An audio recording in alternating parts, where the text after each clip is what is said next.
President. Mr. President, I'd like to speak for a few minutes about 11 million low-income children in America, children that all of us would like to help, children that I would like to see have a chance to get a little help getting to the starting line so they can realize the American dream.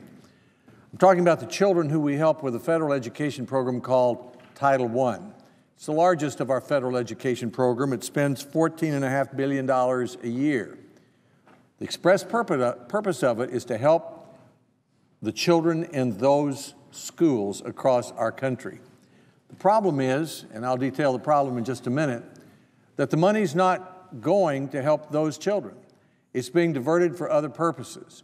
So I will be, as part of our discussion today and tomorrow in the budget, offering an amendment on behalf of myself and Senator Paul, Senator Rubio, Senator Toomey, Senator McConnell, that will redirect the $14.5 billion federal dollars we spend on behalf of 11 million children, and this is the way we would do it. We would simply pin $1,300, that'd be their share of that money, to each of those children, and let the money follow the child to the school they attend, any accredited school, public or private. Now here's the problem. And in a contentious Washington world, this is a problem that seems to have a broad amount of agreement from the left and from the right. As I said, this $14.5 billion, which is appropriated expressly to help these 11 million children, isn't getting to them. It's ending up other places.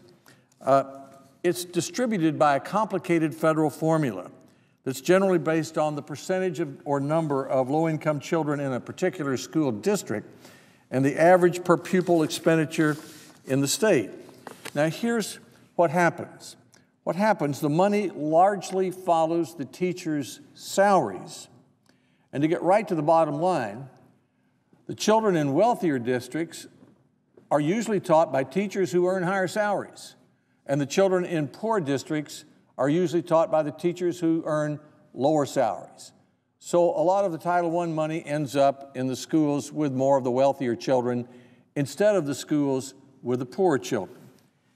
Now, Marguerite Rosa, in a report by the Center for American Progress, which I think can be fairly described as a progressive think tank, says this: the difference in actual school expenditures are often substantial because teachers' salaries are based on their experience and credits or degrees earned, and because high-poverty schools have many more or less experienced, lower-paid teachers and much more turnover than low-poverty schools. That's Marguerite Rosa explaining this problem in a report by the Center for American Progress.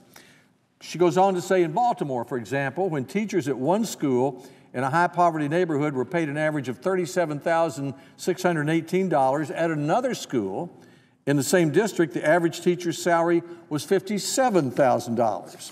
Assuming the same number of teachers in each school, say 20, the difference in dollars available for the two schools is $387,640. That's a lot of money per school.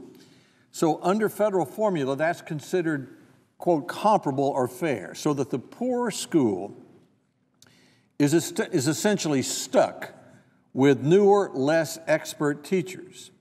This is a system designed for the bureaucracy and the adults, not the students. Now, a different report by the Fordham Foundation, which I would call a center-right foundation, came to a similar conclusion. And it summed up its findings by saying, quote, all of these problems have a common root. Today, money doesn't follow children to the schools they attend according to their needs. Instead, money flows on the basis of factors that have little to do with the needs of students, the resources required to educate them successfully, or the educational preferences of their parents, unquote. So we have scholars from the Center for American Progress and Fordham Foundation coming to the same conclusion, largely because the Title I money is distributed based on teacher salaries, and because very often the wealthier school districts pay teachers more, We have significantly more Title I money in a school with wealthier children than with poor children, even though the purpose of the $14.5 billion is to help those 11 million low-income children move from the back to the front of the line. Now, this is a lot of money, Mr. President. This is $1,300 per child. So if you have a school full of children who bring with them, pinned on their jackets, $1,300 per child, that's a lot of money to help those children. And I think most of us believe that if we're trying to help children get to the starting line, children who might not have had as much help as other children, who might not have had a book read to them by their parents, who might not have had lunch that day, who have other problems that come with living in poverty, then we'd want to make sure that we spent every single dollar that we aimed toward them for them. So why isn't the right solution simply to say, let's take these dollars, $1,300 per student, and let it follow the student to the school the children attends?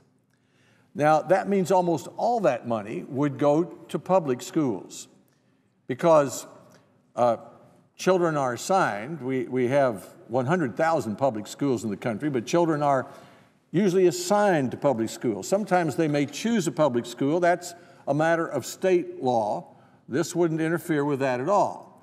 But if the parent chose instead for the child to go to a nonprofit or to go to a private school, as long as that school is accredited, the $1,300 would follow the child to that school.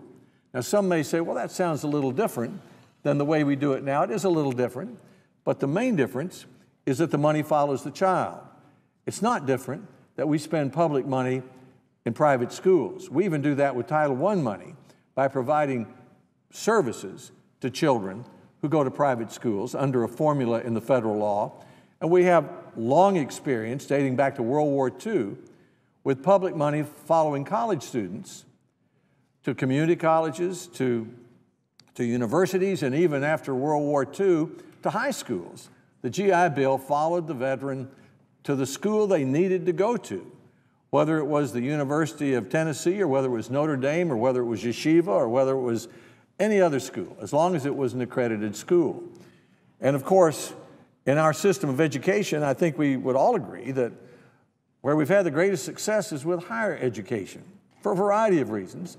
But I believe one of them is that we've had generous amounts of federal dollars following the student to the college of their choice, the accredited college of their choice, public or private. We call those Pell Grants. We call those loans. Half of the students who attend our colleges and universities go there with government money that follows them to the academic institution of their choice. So by allowing Title I money, the $1,300 scholarship, we could say, would almost be a Pell Grant for kids. And we could say, we'll attach it right to that child. It follows the child to the school. It's the most logical way to do that. Now, some of my colleagues who'd like to fix this problem, which they acknowledge, this comparability problem, would impose a whole series of mandates on state and local school districts about their funding formulas, even though the federal government only supplies about 10% of all the money for local schools. That would produce a minor revolution in the country, and it would be a gross overextension of federal power to say that just because we give 10% of the money and we don't give it effectively, we're going to decide that it will be our job to tell Tennessee or Georgia or New Mexico or any other state how to spend its education money.